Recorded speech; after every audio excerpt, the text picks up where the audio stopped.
welcome into edition 157 of the Owner to Owner podcast. Honor Northam joins me today. Great to have you in the Owner to Owner studio, Honor. Thank you, Michael. Right in about a couple of seconds, I'll let you take the floor and talk about your really fascinating business life and journey and where you are now. What we're going to be covering today, broadly speaking, a passion of yours and a great interest of mine is employee ownership and how we make ownership more accessible. So do you want to start off with your business background and your pathway into business ownership and your particular interest in the employee ownership field? Yeah, no worries. Okay, I guess I'll start with my business background, which is I kind of have zero business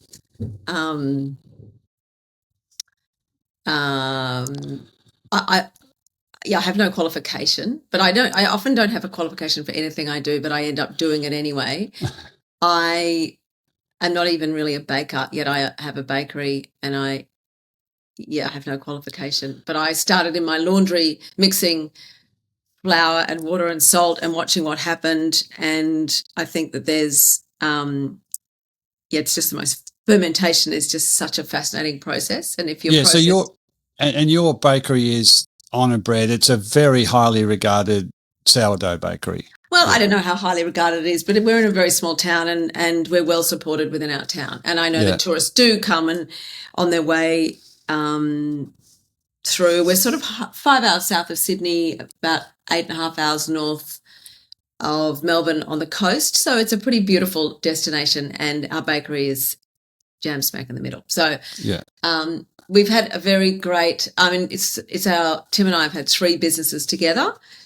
One on Lord Howe Island and one in Bermagui, and now the bakery. And I have to say, I did film production and theory at uni, and I did that very poorly. And then Tim was a musician, and he became a restaurant manager and then part owner. Actually, so in fact, our employee ownership, that's really interesting. I've never thought of that. But Tim had a terrible experience with employee ownership.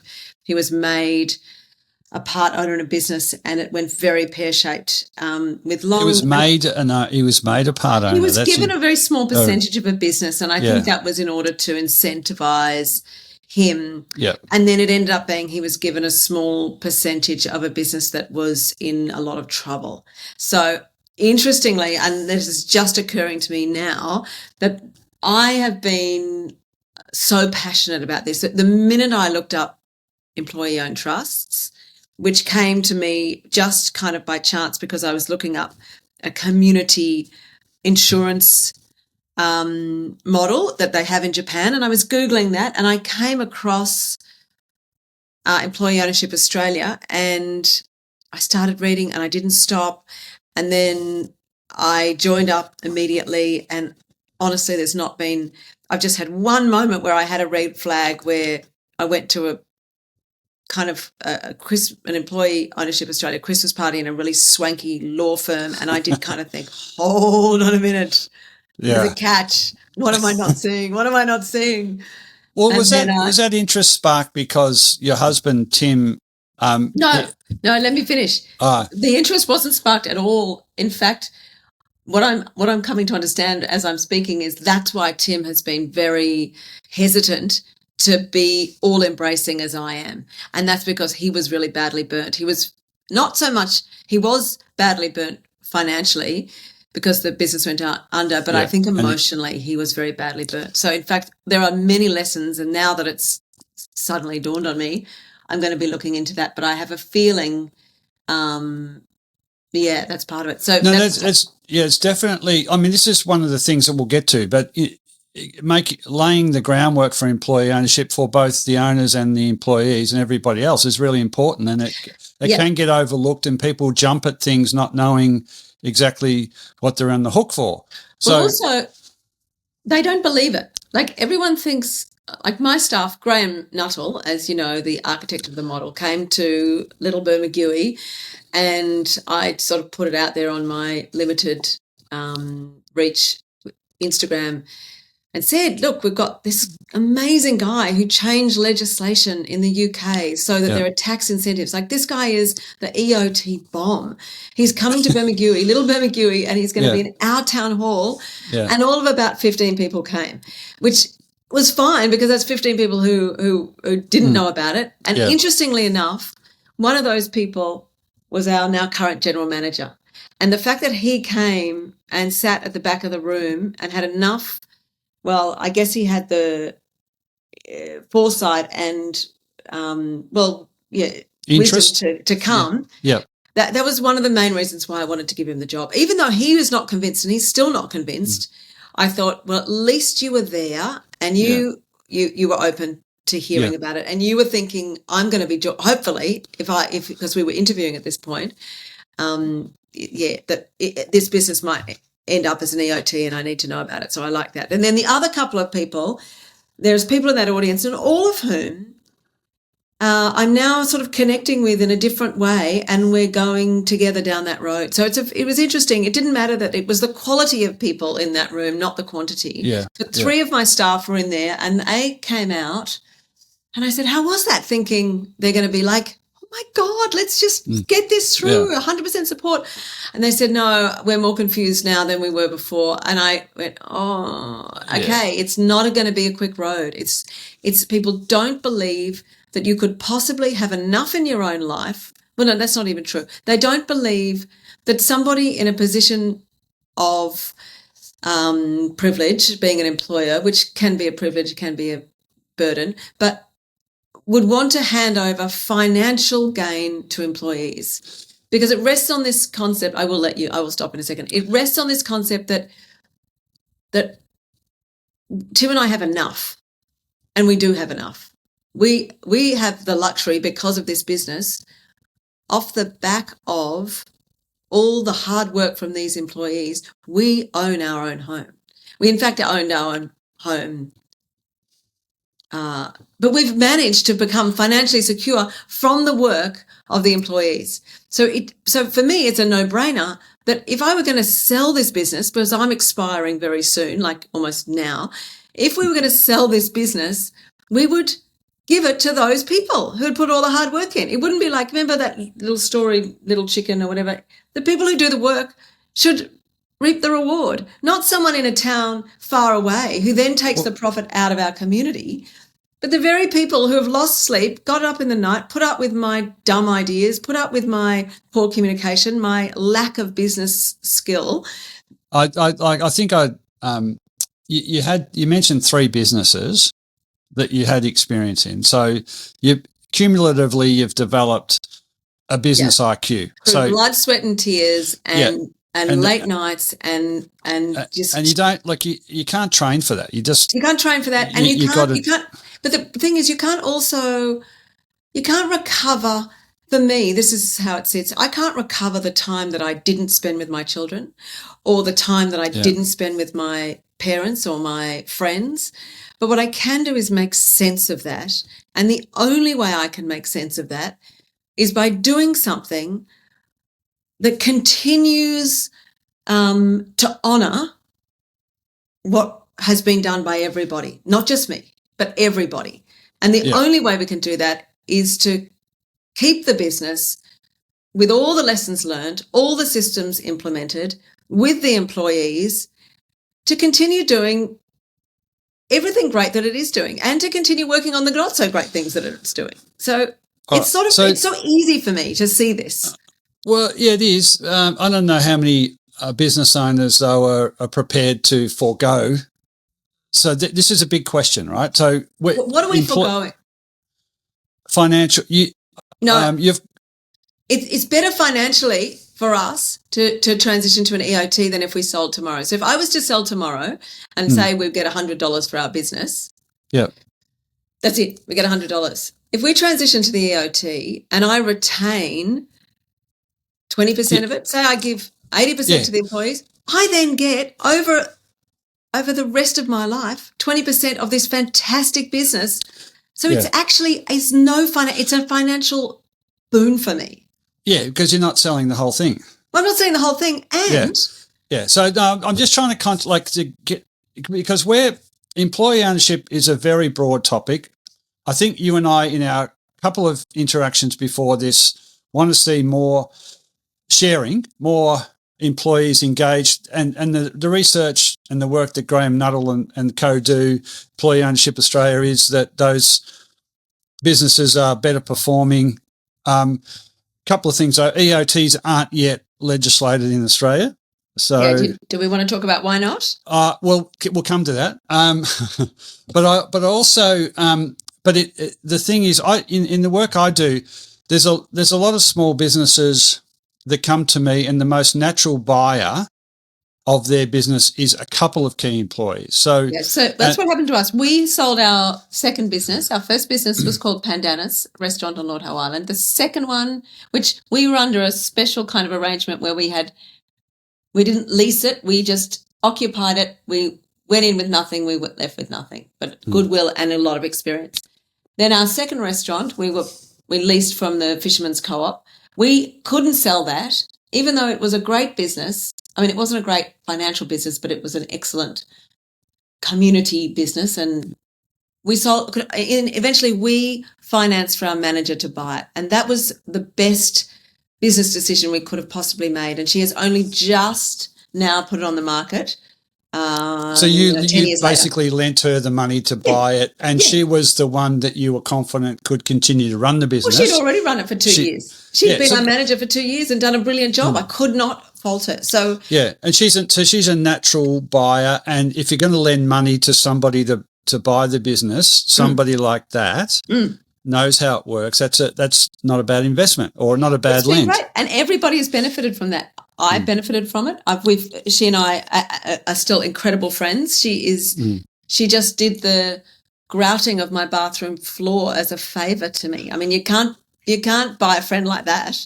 But also, she's just opened her a friend own that likes restaurant. grouting. That's handy to have in the kit bag. She has, she's a wonderful person, but she has just her and her partner, who is the chef was the chef at El Passaggio, have finally just opened their own restaurant. So now they're doing it outside of the co-op, because I think it wasn't easy. But she's now doing her own thing, and she's got her own name. It's called Elsewhere. It's been amazing. So was she, when that opportunity came up to pass the business on or sell the business to her? She was very young. So did you feel like you were putting her in a position that she was, as a good manager and then also as owner? Like, that's a lot to take on. And I sometimes feel a little bit like I could have supported her even more. I mean, I did the best I could, but we were at the time opening our own business. But I have continued to. I don't think I have ever not, if she's approached me, ever not been available. We sat together for some years afterwards. We would try and say, okay, even because she was like me, I think she's probably got a touch of the spicy brain, and she found it hard to do her books. So I'd say, okay, let's just every second Tuesday or every Tuesday just meet and make each other accountable for just getting all that garbage in Xero. And also I said to her, come on, let's go and do an MYOB. We were doing MYOB at that point. Yeah. Let's go and do an MYOB course in Canberra. So like and we did that together, and we've travelled the road, and except for that I'm here and she's just this far behind. So every time I have some great idea, I ring her and I say, hey, this saved me time. And I've done that consistently for whenever she bought it, 7 or 8 years ago, 9 years ago. Yeah. So right with Honorbread now, that's how many employees? 50? 62 is what 60. I saw. So that's a significant size small business. It is for a small town. Yeah. I don't know how many Woolworths employ, or the club, but I wonder whether we're the biggest employer in town. Yeah. Well, there's, in a lot of regional towns, there is often one or two that are like that. And the small business stats that come out, we measure small business as having employees up to 20 employees. So up to 20, did you say? Yeah. There are different, but largely that's the upper end of a small medium enterprise. People will argue the definition. There's a lot of them. So 60s is a big SME, but I get that also that in in a town of, what's the population of Bermagui? I think it's like 2,000 or 3,000. So it's incredibly important. So where I want to go with that is, you've started a business. You talked about it being, you couldn't have done it without the staff. You No, like can't. literally, like how could I? Yeah. But also for that business to not transition, because all owners have a time when they want to do something else, or they've done enough, or whatever their my time is now. And so, yeah, I mean, in terms of, I want to be involved, but I cannot labour anymore in the business. Yeah. And I can't do other people's jobs for them. And now I have people in roles with specific job descriptions. If I were to come in now, all those jobs are covered. I would be then overlapping, and people would start finding me very annoying because I'd be doing their jobs for them. Yeah. So, but how much of a weight or a burden is that for you and Tim, that if we don't have a transition of this business, it's going to have an outsized effect on the economy of Bermagui? That's, it's 62 families or 62 households. It's so a big is that burden. really? Yeah, I feel like it's a responsibility. It's not a burden. It's a responsibility for me. Also, I am going to probably live in this town for a very long time. So I'm going to be doing my shopping in the same shops and swimming at the same beaches. Bumping into the people So if I don't do the right thing by these people, selfishly, it's going to impact my feelings of comfort in my community. Yeah. Is that. But then there's also it's just, when you live in a community, you know all the things that are going on. Like, for instance, I went to an AFL game, and the bakery is about 200 metres from the community oval. And I went to an AFL game the other day, and it was the young boys. I was watching one of my friend's sons, and he's probably 13 or 14, and this kid had, I find it very hard, but this kid came off with, a blood nose and blood dripping down his face. And I remember watching my nephew with rugby, and the same thing. And the idea that we put our kids on a Saturday morning onto this field and we let them crash into each other, concussion time and time again. And I turned to the person next to me who was the ambulance guy, and I said, now, I'm just wondering, have all these kids done baseline cognitive tests? Because if they haven't and they get a concussion, there's no safe way of knowing. Because I was listening to the conversation, I was hearing him say, no playing for 3 weeks. And it used to be 2 weeks, now it's gone to 3 weeks. So that means that guideline has changed just in the space of 1 year. And we're talking about these children's brains. These are their brains. This is not just their shoulder, their foot. This is their brain. And I said, has anyone done the cognitive baseline test? So then this is where they started, and then they can test them again after 2 weeks. You know how it goes. And the answer was no. And I said, okay, great. So I immediately looked up how much that would cost. It was somewhere between $3,000 to $5,000 to $7,000. So I immediately said, Honorbread will pay for that, because I can't in good conscience walk across after I finish work and watch. We've got staff who play. I've got and think that is not being done. I can't take pleasure in watching a sport unless I know that those the people that I'm benefiting from, my community, are safe. Yeah. I mean, I haven't heard back from them. I think it's probably not easy to get a cognitive assessment psychologist to come, and whether it's an online thing. And I realise that people. But that's what a great you're talking about a local business that cares and cares about the community as a big part of the community, and they do. Small businesses again are champions at that. They fund these things. I'm not just it sounds like I'm sort of it does really. But seriously, you look at the guy who owns the pub. He's part of the RFS. He's like a first responder when we had an electrical pole down. Yeah. I mean, my manager before, she's also RFS. Everybody pulls their finger out. Like, nobody just sits there and says, oh yeah, it doesn't matter. And that's the difference between living in the city and living in a small community. You see people's pain and you do something about it. A lot of people do. So I've lived regionally for some time now, and and I've done a lot of work with a lot of. Where are you from originally? Well, from the country in Victoria, went to the city, went to the coast. Now I'm in central Victoria, but but I've done a lot of work, and there are owners that carry the weight of they're tired. For me, I'm not tired. Oh, no, and it's been a privilege, but I want to do other things now. Yeah, and that's fine. The reasons can be whatever. It's the owner's choice. Yes.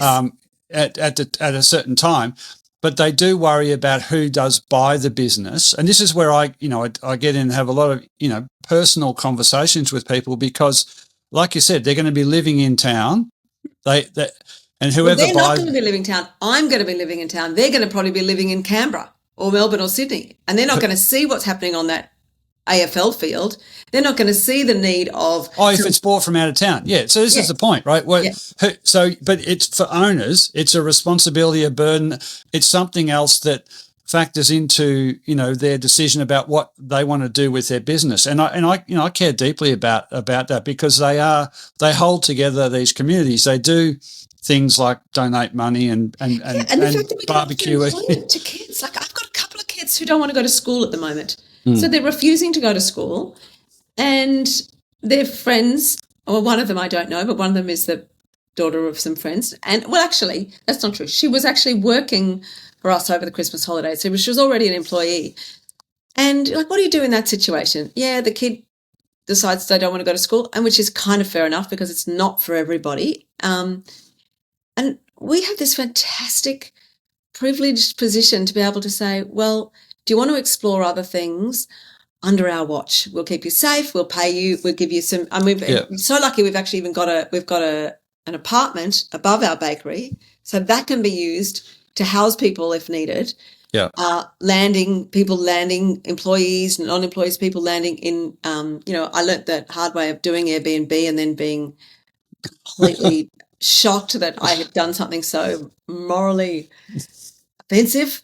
And now we're saving it for better purposes. But it's all privilege that we then need to just pass on to people who were not. I got a really and that's education. the passing. This is the thing: passing on of small businesses is it's the complexity of doing that is so underappreciated. Yes, and there's a couple of things I really want to drill down on. One is there are a lot of businesses where the one or two or a team of employees would be a good buyer for that business. And would also potentially be the only buyer because in certain towns, certain places, to bring somebody new in from out of town, it has to be a really compelling business. Yeah. But so this is where employee ownership, there's such an opportunity. Would you say? I mean, especially with. I mean, I think back to when we sold El Passaggio. So the thing is, yes, there was really only one person who could have done it at that point, but they didn't have the finances, so we facilitated that. That was great, and she honoured that beautifully. Yeah. But the thing is, when you look at it, why were we not considering the other employees? It's that this is what I love about EOT, the business stays exactly the same. So the employees it doesn't become like a co-op where suddenly you're asking the person who's on the washing up role to make decisions about what goes on the menu. Like people stay in their own lane, they use the skills that they've developed, but they have a say in the culture of the business. They have a say in the rights of the employee. They have a representative on a trust board. So maybe that's what we need to do is talk about what actually is an EOT. Yeah, I'd like to get to that closer to the end. I'll let you run this interview. I'm sorry. No, I think that EOTs is one form of employee ownership. I really, and we will get to that, and we will get to your advocacy. I know about. And it's the only one I'm interested in. And I know that sounds arrogant, but it's the only one that I can speak to because it's the only one I've read about. And you can lean on me because I deal with it all the time. And what do you think's the best one?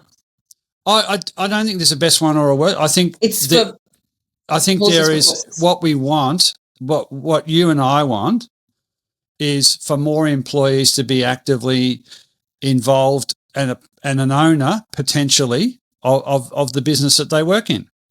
And for me, it's very important that is equal between the person, because you cannot run a bakery without somebody washing up the dishes and vacuuming the floor. You can't do it. So that person is as integral as the person who is the head baker or putting the bread in the oven. So doing the production. Yeah, no, I agree with all that. And the business, if it's going okay, don't mess with it. So the question for you is, and you mentioned you had a town hall with Graham Nuttall, 15 people, I think it was. Some people still going on like EOTs. I could see why that is potentially complex from what I understand of them. So what do we need to do for employees generally to say, start engaging with this idea that you could be an owner or part owner of a business that you work in? So that's why I'm actually going next week over to the UK because, I think one business a week transitions to an employee-owned trust. Yep. And at first I was thinking, I'd really like it if Graham could organise me to go and meet all the owners and everything. And now I think I've decided I'm just going to go. And I'm just going to go into these businesses and I'm just going to kind of stealth.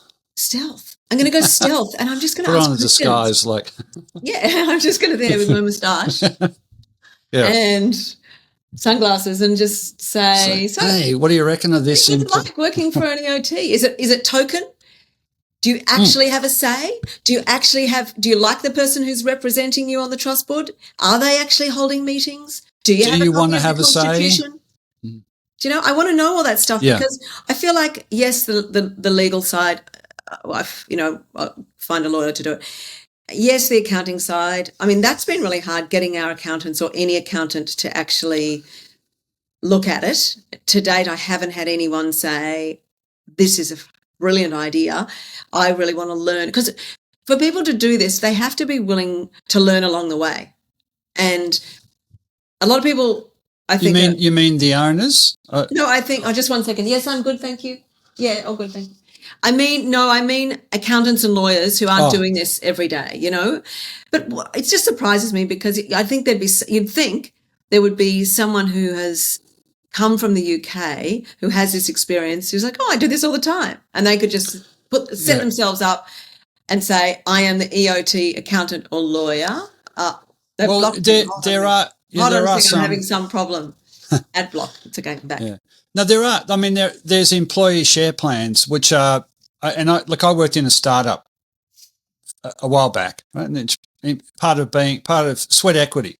So senior employees had, and there's it's quite a complex undertaking, and so that's still alive and well. Right, these employee share plans. There are direct purchases where it doesn't really matter that you call yourself an employee or an owner. It's just like the 100% of the shares are available. I'm going to buy the business, and there happens to be a company owned by 2 ex-employees. But that's where the employees have to come up with some money to buy in. Yeah.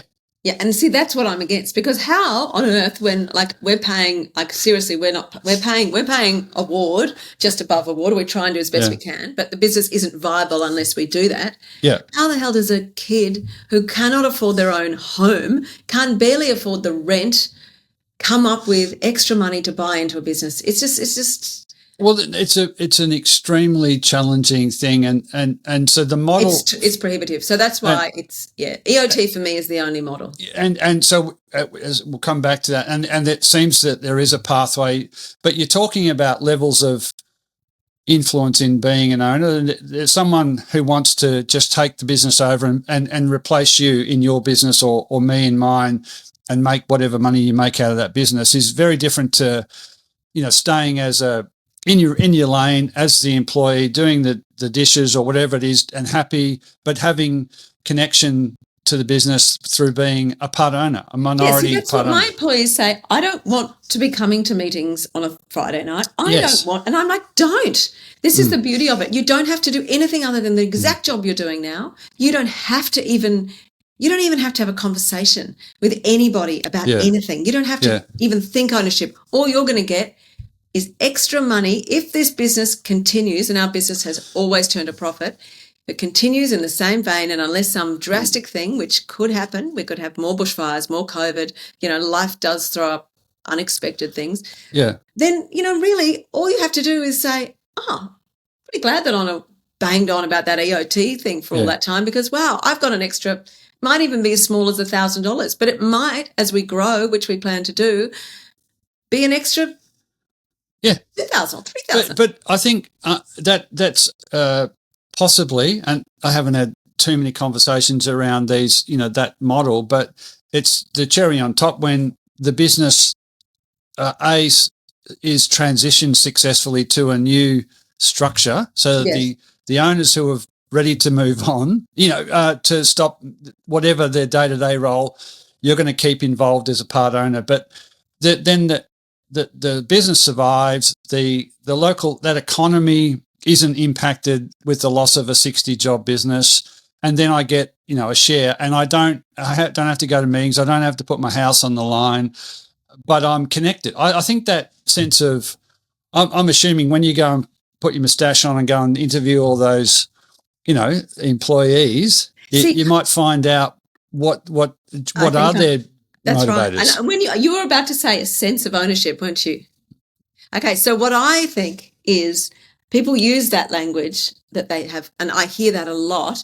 Oh, we want people to think they have a sense of ownership. And I ask people everywhere I go when they serve me to shop, I always say, are you on commission? Because I want to know what they're getting out of it.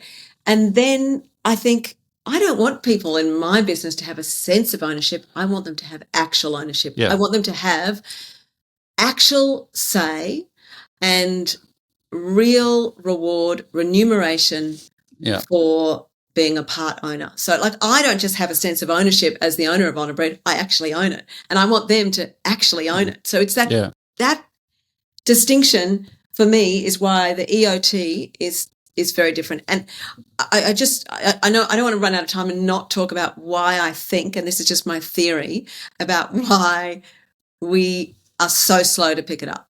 Oh, let's jump into that, because that's deeply fascinating. Because I think, obviously we have so much of what we have, our legal system, so much of our economic, look, I'm not an economist, I'm not a lawyer, I know nothing about nothing, but so much obviously comes from the colonizers. We've got all this, British systems thinkings. But what I think is where we kind of look to the American way, and because interestingly, then it's sort of surprising. You think, okay, well, hold on. In the UK, they love this model, and you get fined as a lawyer for not mentioning it if you're advising someone on succession. Is that right? Yeah, okay. So it's kind of like, hold on, why the hell would we not have it? And I was thinking, it's because it sort of looks like, smells like, could be a little bit socialist, a little bit communist, and that's where we're looking to our other big boss and saying, oh, wait a minute, they wouldn't approve of that, because it's weird, because is it capitalist? Because it actually is, because I'm going to be better off financially. But hold on, if we're giving employees rights and ownership, and that sounds socialist. And that's where I think culturally in the government, there's no real, there's no pivot towards it, because people think co-ops, hippies and disaster zones, which can be, I've seen it. They think anything employee ownership, do we really want to give the people who aren't as educated as us that kind of power? So you can understand. But when you realise and you look at the model, and I'm still open for there being this catch that I haven't seen, because, I've been blind to things before, and then suddenly I go, how could I have been such a fool? And honestly, I half expect this to be the case where, I've talked, this is probably my third time speaking kind of publicly about it, and I'm just waiting for someone to ring me up and go, this is just, a terrible idea. So they're withholding that little possibility. But to date, I can't see it. And I do feel that it's this rare moment where you've got this model that can go from the right of politics to the very left, or is it just a centrist model? I don't know. I guess it is. But at the end of the day, when I'm negotiating with my husband, who just also wants to get the financial investment back, and I'm probably am a card-carrying commie, so I think, although I don't have a card, so whatever. But you know what I mean? I believe I've always been the person who doesn't understand. Hey, have you got those drink bottles that tells you when to drink? No, I just talking a fair bit, so I get thirsty. So that's not one of those smart drink bottles? No. No. I don't even have a smart watch. It's all You're smart enough. People like me need smart watches, and I have a smart drink bottle because I'm an idiot. Okay, so look, I just think it's something that both employers and employees benefit from. The ATO will definitely pick this up. It's only a matter of time before Will Day, who's the deputy whatever at the ATO, is going to ring my number and say, Honor Northam, it's Will Day here. Yeah. Let's sit down. Yeah. Look, the political discussions, really interesting, and this employee ownership does seem to be really embedded over in the UK. But what other countries? I know that Canada has just changed Slovenia. Slovenia. They've got a minister. This is Alan Gregg from Employee Ownership Australia. Yeah, let's just talk about Alan Gregg for a minute because he doesn't get talked about nearly enough. No, he's a super influencer. Like he just chips away at sharing information. I happened to say to him the other day, I'm going to go for a walk next year in Slovenia. And I was also saying I'd like to spend some time in the UK. Maybe I should go to Slovenia on my way back. I've got a bit of an open itinerary.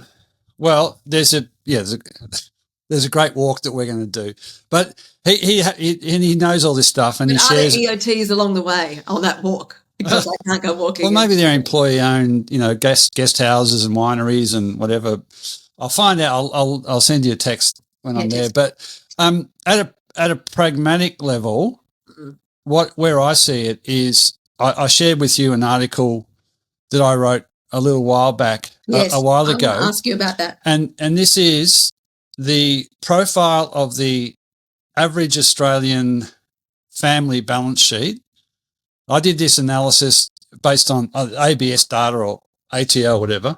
Yes. So for me, the takeout was, call it 90% of the wealth of the average Australian family household is in house,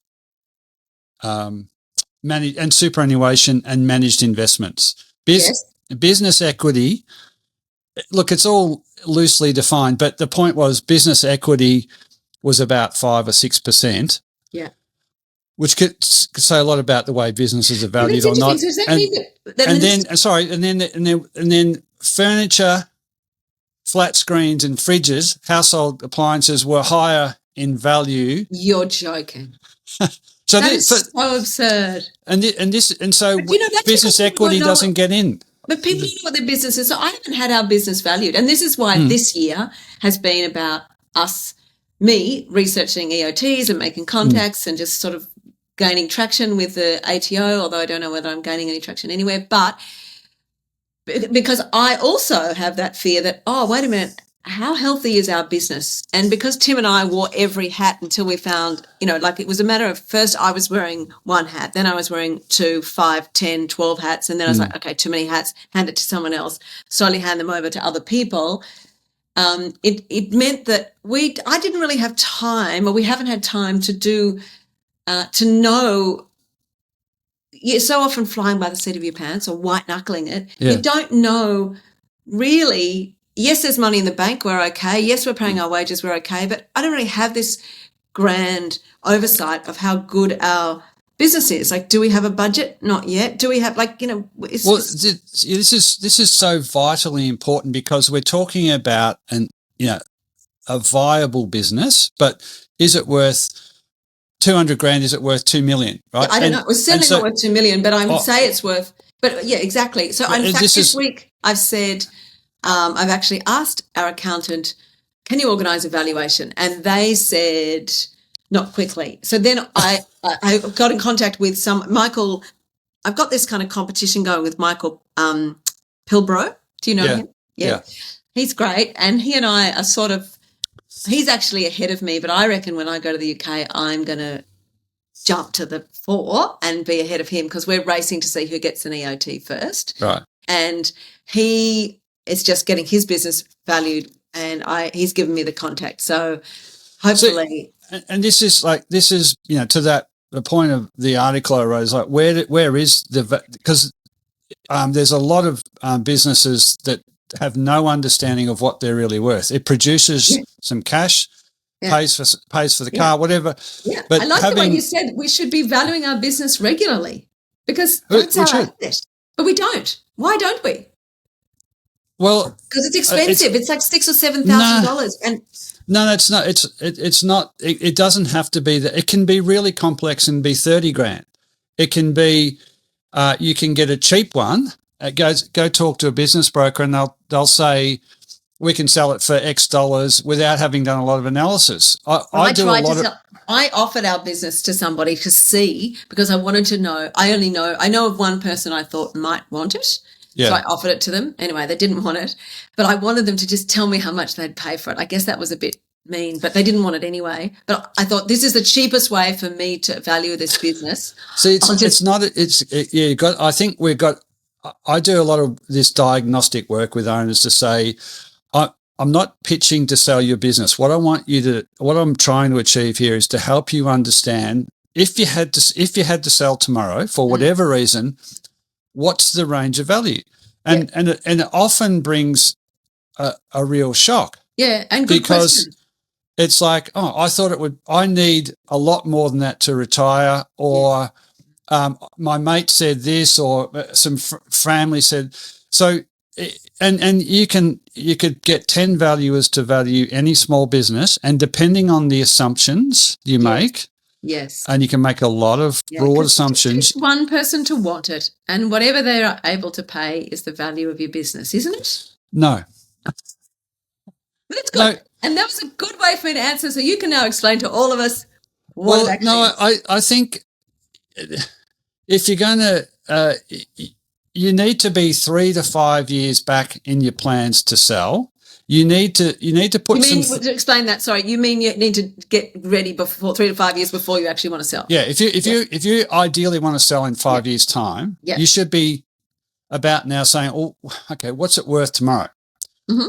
And then you say, "What levers can I pull to change the valuation? Can I cut costs? Can I grow revenue?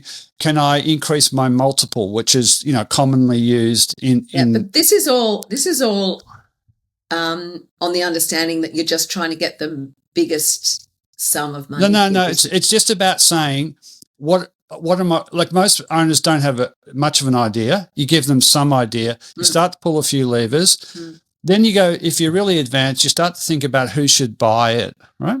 And then you start to think about how am I going to put the business in front of those buyers. And I guarantee if you put your business in front of 5 what you considered to be quality, appropriate buyers for your business, and you said, here's some information, you come back with an offer, all of those will be different. Yeah. And it's because they have their reasons. If you only go to one buyer and say, that's the price. But if the planning is... Yes. It's so nice to have finally actually done this, and you've been trying, and I've been hopeless in being organised. We got through some really good stuff. We'll have another half an hour so that it can be part 2, as you say. I reckon pull this one together, see if there's more interest, because people might go, we've heard enough. Maybe they can vote on it, and then we can say, let's let them vote. All right. Go well, Honor. Okay, thanks. Bye. Talk to you soon. Bye.